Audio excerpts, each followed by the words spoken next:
सत्यनारायण व्रत कथा।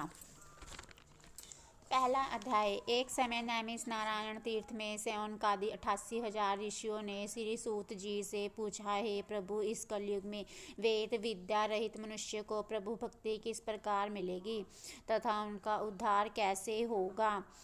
इसलिए हे मुनि श्रेष्ठ, कोई ऐसा तप कहिए जिससे थोड़े समय में पुण्य प्राप्त होए तथा मनवांचित फल मिले। यह कथा सुनने की हमारी इच्छा है। सर्वशास्त्र ज्ञाता श्री सूत जी बोले, हे वैष्णव वे पूज्य, आप सबने सब प्राणियों के हित की बात पूछी है। अब मैं उस श्रेष्ठ व्रत को आप लोगों में कहूँगा जिस व्रत को नारद जी ने लक्ष्मी नारायण से पूछा था और श्री लक्ष्मीपति ने मुनि श्रेष्ठ नारद से कहा था। सो ध्यान से सुनो। एक समय योगी राज नारद जी दूसरों के हित की इच्छा से अनेक लोकों में घूमते हुए मृत्यु लोक में आ पहुँचे। वहाँ बहुत योनियों में जन्मे हुए प्राय सभी मनुष्य को अपने कर्मों के द्वारा अनेक दुखों से पीड़ित देख कर किस यत्न के करने से ही निश्चय ही इनके दुखों का नाश हो सकेगा, ऐसा मन में सोच कर विष्णु लोक को गए और वहाँ श्वेत वर्ण और 4 भुजाओं वाले देवों के ईश नारायण को, जिनके हाथों में शंख चक्र गदा और पद्म थे तथा वनमाला पहने हुए थे, देखकर स्तुति करने लगे। हे भगवान, आप अत्यंत शक्ति से संपन्न हैं। मन तथा वाणी भी आपको नहीं पा सकती। आपका आदि मध्य और अंत नहीं। निर्गुण सबरो सृष्टि के आदि भूति व भक्तों के दुखों को नष्ट करने वाले हो, आपको मेरा नमस्कार है। नारद जी से इस प्रकार की स्तुति सुनकर विष्णु भगवान बोले कि हे मुनि श्रेष्ठ, आपके मन में क्या है? आपका यह किस काम के लिए आगमन हुआ है? निसंकोच कहो। तब नारद मुनि बोले, मृत्यु लोक में सब मनुष्य जो अनेक योनियों में पैदा हुए हैं, अपने कर्मों के द्वारा अनेक प्रकार के दुखों से दुखी हो रहे हैं। हे नाथ, मुझ पर दया रखते हो तो बतलाइए कि उन मनुष्यों के सब दुख थोड़े से ही प्रयत्न में कैसे दूर हो सकते हैं। श्री भगवान जी बोले, हे नारद, मनुष्य की भलाई के लिए तूने यह बात अच्छी पूछी है। जिस काम के करने से मनुष्य मोह से छूट जाता है वह मैं कहता हूँ, सुनो। बहुत पुण्य का देने वाला स्वर्ग तथा मनुष्य लोक दोनों में दुर्लभ एक व्रत है। आज मैं प्रेमवश होकर तेरे से कहता हूँ। सत्यनारायण जी का व्रत बहुत अच्छी तरह से विधान पूर्वक करके मनुष्य तुरंत ही वहाँ सुख भोग कर मरने पर मोक्ष को प्राप्त होता है। श्री भगवान के वचन सुनकर नारद मुनि बोले कि उस व्रत का क्या फल है, क्या विधान से है और किसने यह व्रत किया है और किस दिन यह व्रत करना चाहिए, विस्तार से कहो। भगवान बोले, दुख शोक आदि को दूर करने वाला, धन धान्य को बढ़ाने वाला, सौभाग्य तथा संतान को देने वाला, सब स्थानों पर विजय करने वाला, भक्ति और श्रद्धा के साथ किसी भी दिन मनुष्य श्री सत्यनारायण जी की शाम के समय ब्राह्मणों और बंधुओं के साथ धर्मपराय होकर पूजा करे, भक्ति भाव से स्वयं दे। 9 वेद, केले का फल, घी, दूध और गेहूं का चूर्ण ले। गेहूं के अभाव में साठी का चूर्ण, शक्कर और तथा गुड़ लें और सब भक्षण योग्य पदार्थ जमा करके स्वयं पर अर्पण कर दें तथा बांधवों सहित भोजन कराएं। भक्ति के साथ स्वयं भोजन करें। नृत्य गीत आदि का आचरण कर सत्यनारायण भगवान को स्मर कर समस्त समय व्यतीत करे। इस तरह का व्रत करने पर मनुष्य की इच्छा निश्चित ही पूरी होती है। विशेष कर कली काल में भूमि पर यही मोक्ष का सरल उपाय है। दूसरा अध्याय। श्री सूत जी बोले, हे ऋषियों, जिसने पहले इस समय में व्रत को किया है उसका इतिहास कहता हूँ, ध्यान से सुनो। सुंदर काशीपुरी नगरी में एक अति निर्धन ब्राह्मण रहता था। वह भूख और प्यास से बेचैन हुआ नित्य ही पृथ्वी पर घूमता था। ब्राह्मणों को प्रेम करने वाले भगवान ने ब्राह्मण को दुखी देख कर बड़े ब्राह्मण का रूप धर कर उसके पास जा आदर के साथ पूछा, हे विप्र, नित्य दुखी हुआ पृथ्वी पर क्यों घूमता है? हे श्रेष्ठ ब्राह्मण, यह सब मुझसे कहो, मैं सुनना चाहता हूँ। ब्राह्मण बोला, मैं बहुत निर्धन ब्राह्मण हूँ, भिक्षा के लिए पृथ्वी पर घूमता फिरता रहता हूँ। हे भगवान, यदि आप इसका उपाय जानते हो तो कृपा करके कहो। वृद्ध ब्राह्मण बोला कि सत्यनारायण भगवान मनवांछित फल को देने वाले हैं, इसलिए हे ब्राह्मण, तू उनका पूजन कर, जिसके करने से मनुष्य सब दुखों से मुक्त होता है। ब्राह्मण को सारा व्रत का विधान बताकर बूढ़े ब्राह्मण का रूप धारण करने वाले सत्यनारायण भगवान अंतर ध्यान हो गए। जिस व्रत को वृद्ध ब्राह्मण ने बतलाया है मैं उसको करूँगा। यह निश्चय करने पर उसे रात में नींद भी नहीं आई। वह सवेरे ही उठा, सत्यनारायण के व्रत का निश्चय कर भिक्षा के लिए चला। उस दिन उसको भिक्षा में बहुत धन मिला, जिसे बंधु बांधवों के साथ उसने सत्यनारायण का व्रत किया। इसके करने से वह ब्राह्मण सब दुखों से छूटकर अनेक प्रकार की संपत्तियों से युक्त हुआ। उस समय से यह ब्राह्मण हर मास व्रत करने लगा। इस तरह सत्यनारायण भगवान के इस व्रत को जो करेगा वह सब पापों से छूटकर मोक्ष को प्राप्त होगा। आगे जो पृथ्वी पर सत्यनारायण व्रत करेगा वह मनुष्य सब दुखों से छूट जाएगा।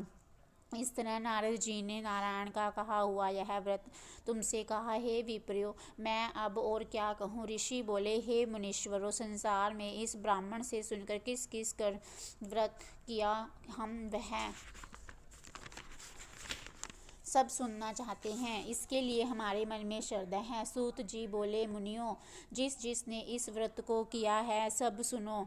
एक समय वह ब्राह्मण धन और ऐश्वर्य के अनुसार बांधवों के साथ व्रत करने को तैयार हुआ। उस समय एक लकड़ी बेचने वाला बूढ़ा आया और बाहर लकड़ियों को रखकर ब्राह्मण के मकान में गया।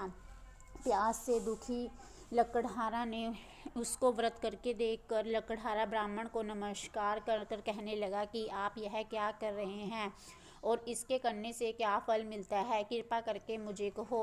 ब्राह्मण ने कहा, सब मनोकामना को पूर्ण करने वाला यह सत्यनारायण भगवान का व्रत है और इसकी कृपा से मेरे यहाँ धन धान्य आदि की वृद्धि हुई है। ब्राह्मण से इस व्रत के बारे में जानकर लकड़हारा बहुत प्रसन्न हुआ और चरणामृत ले प्रसाद खाने के बाद वह अपने घर को गया। लकड़हारे के मन में इस प्रकार का संकल्प किया कि आज ग्राम में लकड़ी बेचने से 2 धन मुझे मिलेगा, उसे सत्यनारायण भगवान का उत्तम व्रत करूँगा। यह मन में विचार कर वह बूढ़ा ब्राह्मण लकड़ियां अपने सिर पर रखकर जिस नगर में धनवान लोग रहते थे वह ऐसे सुंदर नगर में गया। उस रोज वहां पर उसने उन लकड़ियों का दाम पहले दिन से चुगना मिला। तब वह बूढ़ा लकड़हारा दाम ले और अति प्रसन्न होकर पक्के केले की फली, शक्कर, घी, दूध और दही और गेहूं का आटा इत्यादि सत्यनारायण भगवान के व्रत की कुल सामग्रियों को लेकर अपने घर गया। फिर उसने सब अपने भाइयों को बुलाकर विधि के साथ भगवान जी का पूजन और व्रत किया। उस व्रत के प्रभाव से बूढ़ा लकड़हारा धन, पुत्र आदि से युक्त हुआ और संसार के समस्त सुख भोग कर वैकुंठ को चला गया। 3रा अध्याय। सूत जी बोले, हे मुनिश्रेष्ठ, हे श्रेष्ठ मुनियों, अब आगे की कथा कहता हूँ, सुनो। पहले समय में उल्का नाम का एक बुद्धिमान राजा रहता था। वह सत्यवक्ता और जितेंद्रिय था। प्रतिदिन देव स्थानों को जाता था और गरीबों को धन देकर उनके कष्ट दूर करता था। उसकी पत्नी कमल के समान मुखमावली और सती साध्वी थी। भद्रशिला नदी के तट पर वह उन दोनों के ने सत्यनारायण देव का व्रत किया। उस समय वहाँ एक साधु वैश्य आया। उसके पास व्यापार के लिए बहुत सा धन था। नाव को किनारे पर ठहरा कर राजा के पास गया और राजा को व्रत करते हुए देखकर विनय के साथ पूछने लगा, हे राजन, भक्ति युक्त चित्त से आप यह क्या कर रहे हैं? मेरी सुनने की इच्छा है, यह आप मुझे बताए। राजा बोला, हे साधु, आपने बंधुओं के साथ पुत्रादि की प्राप्ति के लिए यह महाशक्ति सत्यनारायण भगवान का व्रत पूजन किया जा रहा है। राजा के वचन सुनकर साधु आदर के साथ बोला, हे राजन, मुझसे इसका सब विधान कहो। मैं भी आपके कथा के अनुसार इस व्रत को करूँगा। मेरे भी कोई संतान नहीं है और इससे निश्चय होगी। राजा से सब विधान सुन व्यापार से निवृत्त हो वह आनंद के साथ घर गया। साधु ने अपनी स्त्री से संतान देने वाले इस व्रत का समाचार सुनाया और कहा कि जब मेरे संतान होगी तब मैं इस व्रत को करूँगा। साधु ने ऐसे वचन अपनी स्त्री लीलावती को कहे। एक दिन उसकी स्त्री लीलावती पति के साथ आनंदित हो संसारिक धर्म में प्रवृत्त होकर सत्यनारायण भगवान की कृपा से गर्भवती हो गई तथा 10वें महीने से उसके एक सुंदर कन्या का जन्म हुआ। दिन दिन वह इस तरह बढ़ने लगी जैसे शुक्ल पक्ष का चंद्रमा बढ़ता है। कन्या का नाम कलावती रखा गया। जब लीलावती ने मीठे शब्दों में अपने पति से कहा कि आपने जो संकल्प किया हुआ था भगवान का व्रत करूंगा, अब आप उसे करिए। साधु बोले, हे प्रिय, आपको इसके विवाह पर करूंगा। अपनी पत्नी को आश्वासन देकर वह नगर को गया। कल्यावती पितृगृह में वृद्धि को प्राप्त हो, किंतु दुर्भाग्य से भी इस व्रत को करना भूल गया। तब श्री भगवान क्रोधित हो गए और श्राप दिया कि तुम्हें दारुण दुख प्राप्त होगा। अपने काम में कुशल साधु बनवा अपने जमाता सहित समुद्र के समीप रतनपुर नगर पहुंचा और वहां दोनों ससुर जमाई चंद्रकेतु राजा के नगर में पहुंचे और व्यापार करने लगे।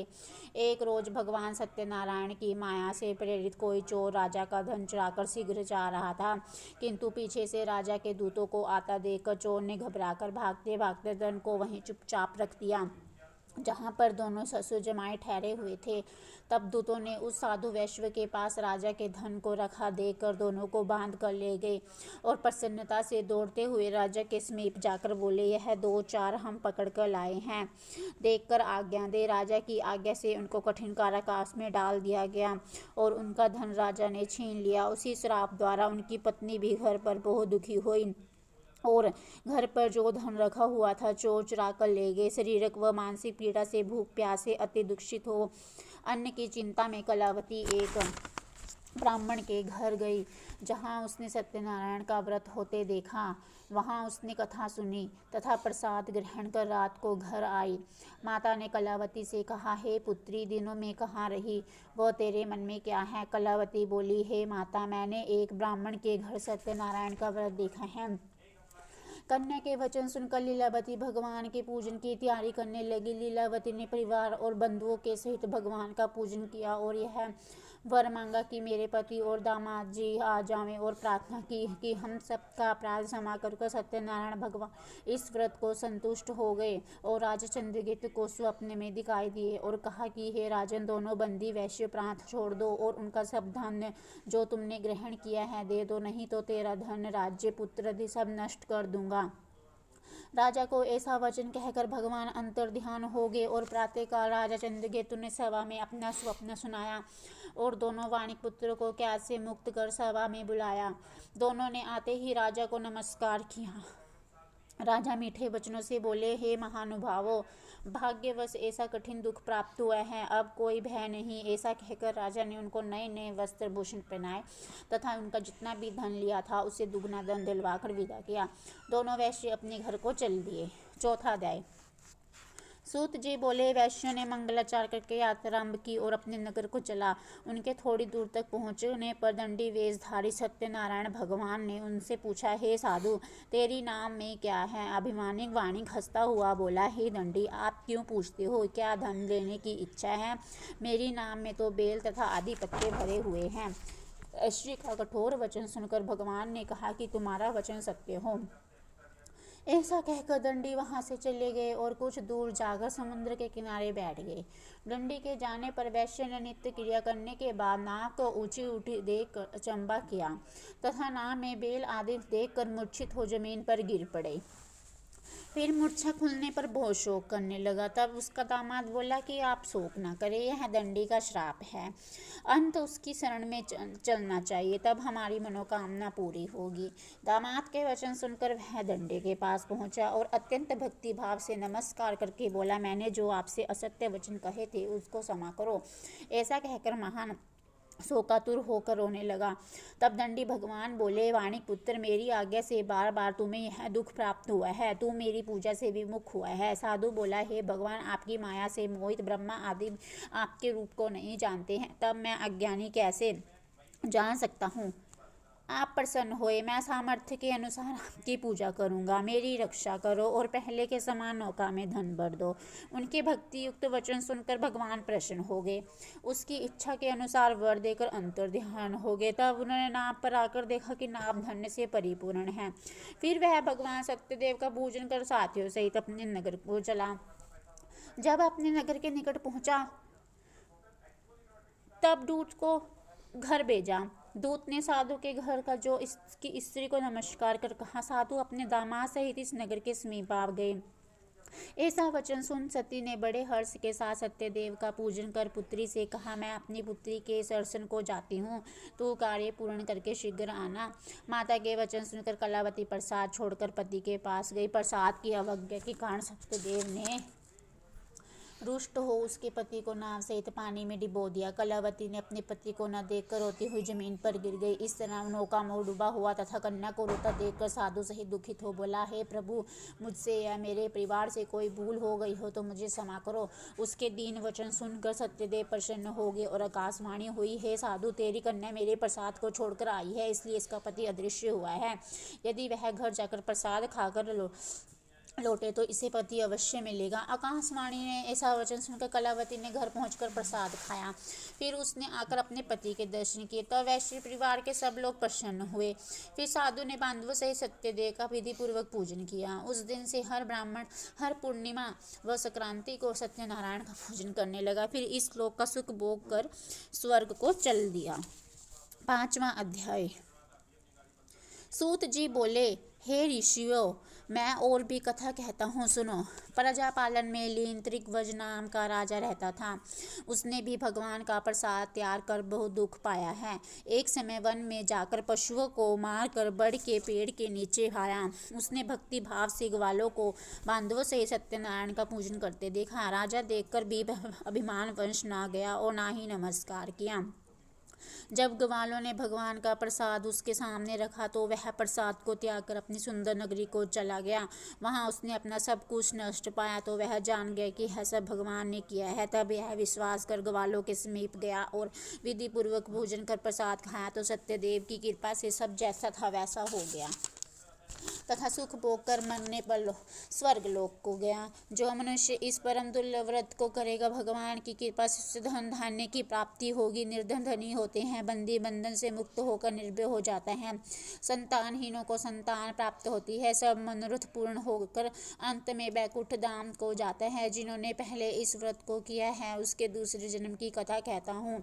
वृद्ध संतानन ने ब्राह्मण सुदामा का जन्म लेकर मोक्ष को पाया। उल्का नाम का राजा दशरथ होकर वैकुंठ को प्राप्त हुआ। साधु नाम के वैश्य ने मोरध्वज बनकर अपने पुत्र की ओर से चीर कर मोक्ष प्राप्त किया। महाराजा त्रिग्वज ने स्वयंभू होकर भगवान के भक्ति युक्त कर्म पर मोक्ष को प्राप्त किया। आरती सत्यनारायण भगवान की। जय लक्ष्मी रमणा श्री जय लक्ष्मी रमणा सत्यनारायण स्वामी जनपातक हरणा। ओम जय लक्ष्मी रमणा। रतन जड़ित सिंहासन अद्भुत छवि राजे, अद्भुत छवि राजे। नारद कहत निरंजन घंटा ध्वनि बाजे। ओम जय लक्ष्मी रमणा। प्रगट भये कलि कारण द्विज को दर्श दियो, भैया द्विज को दर्श दियो। बूढ़े ब्राह्मण बन कर कंचन महल कियो। ओम जय लक्ष्मी रमणा। दुर्बल भील कठियारो जिन पर कृपा करी। चंद्रचूड़ एक राजा जिनकी विपत्ति हरी। ओम जय लक्ष्मी रमणा। वैश्य मनोरथ पायो सरदा तज दीनी। सो फल भोग्य प्रभु जी फिर स्तुति कीनी। ओम जय लक्ष्मी रमणा। भाव भक्ति के कारण क्षण क्षण रूप धरो। सरधाम धारण कीनी तिनको काज सरो। ओम जय लक्ष्मी रमणा। ग्वाल बाल संग राजा वन में भक्ति करी। मन वांछित फल दीनो दयाल हरि। ओम जय लक्ष्मी रमणा। चढ़त प्रसाद सवायो, कदली फल मेवा, धूप दीप तुलसी से राजो सतदेवा। ओम जय लक्ष्मी रेहणा, श्री लक्ष्मी रमणा जी की आरती जो कोई नर गावे, कहत शिवानंद स्वामी सुख संपत्ति भावे, मन वांछित फल पावे। ओम जय लक्ष्मी रमणा। आरती जय जगदीश हरे। ओम जय जगदीश हरे, स्वामी जय जगदीश हरे। दुख बिन से मन का सुख संपत्ति घर आवे, कष्ट मिटे तिनका। ओम जय जगदीश हरे। मात पिता तुम मेरे, शरण कहूँ मैं किसकी, शरण मैं कहूँ किसकी।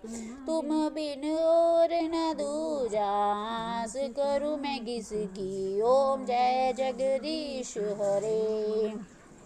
तुम हो पूर्ण परमात्मा, तुम हो अंतर्यामी, पार ब्रह्म परमेश्वर, तुम सबके स्वामी। ओम जय जगदीश हरे। तुम करुणा के सागर, तुम पालन करता, मैं मूर्ख खलगामी, कृपा करो भरता। ओम जय जगदीश हरे। तुम हो एक अगोचर, सबके प्राणपति, किस विधि मिलूं दया में तुमको मैं कुमति। ओम जय जगदीश हरे। अपने हाथ उठाओ, द्वारपण में तेरे, विषय विकार मिटाओ, पाप हरो देवा। ओम जय जगदीश हरे।